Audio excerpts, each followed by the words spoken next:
aking ibinabahagi ang kapayapaan sa isa't isa. Naway, kayo man ay punong-puno ng kagalakan. Kung kaya't sa bawat pagtitipon, ninanais ng Diyos na kayo ay may dibdib na malinis na puso at kalooban. Upang sa pagharap ninyo sa Diyos, tunay na lahat ng mamumutawis sa inyong mga labi ay ayon lamang sa Kanyang kalooban. Kami nagtuturing ng mga salitang banal at makapangyarihan na ibinababa namin nagmumula sa kalooban. Dahil yan ang kalooban ng Diyos, upang ang lahat ng bagay ng Kanyang mga aral at katuruan ay inyong mauunawaan. Ganapin ninyo ng buong pag-ibig, buong kababaan ng kalooban, lahat-lahat ng inyong mga pagsunod.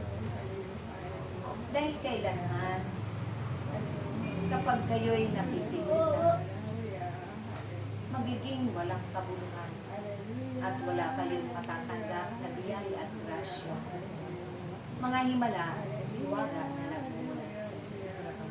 Kaya't buong puso ninyong sundin ang Kanyang kalooban upang magkamit kayo ng kapayapaan, kaayusan ng inyong mga buhay.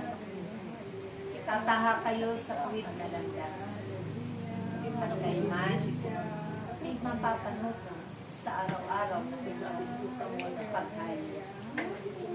Dahil yan ang bibit-bitin ninyo ng mga mabubuting bagay at ibabahagi, ipapalalanan sa inyong mga kapwa-tao sa sanlibutan.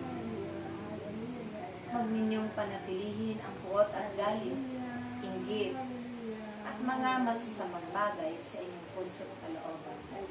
Dahil yan ang templo ng Diyos. Upang kayo ay naging pagkalitan niyo sa araw-araw na huwag din ninyong kaliligtaan ang aking mga iniwang salita na makapangyarihan. Nabubuhay ng kanilang pananalig at pananampalatayang taglay. Gaya ng inyong mga kapwa na narito naglalakbay pa sa mundo.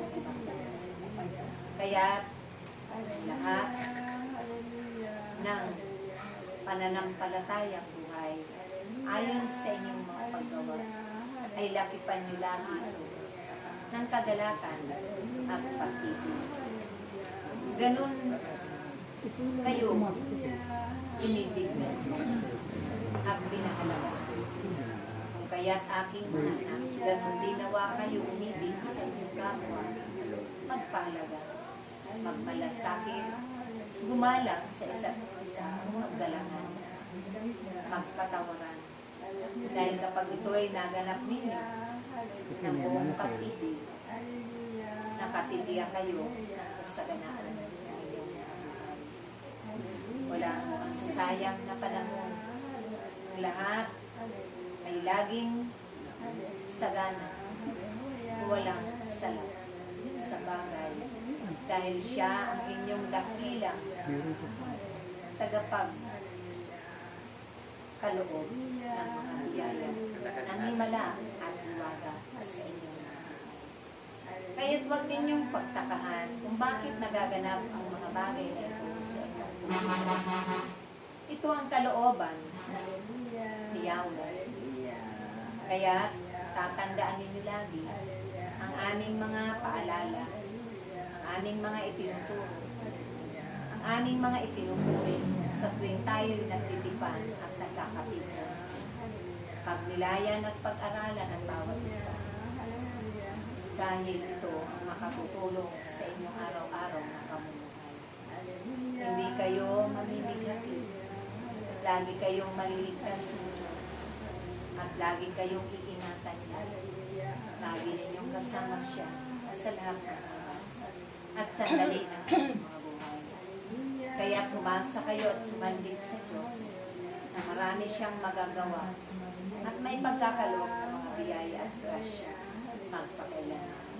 Sa ngalan ng Ama, ng Anak, at ng Espiritu Santo. Amen. Amen.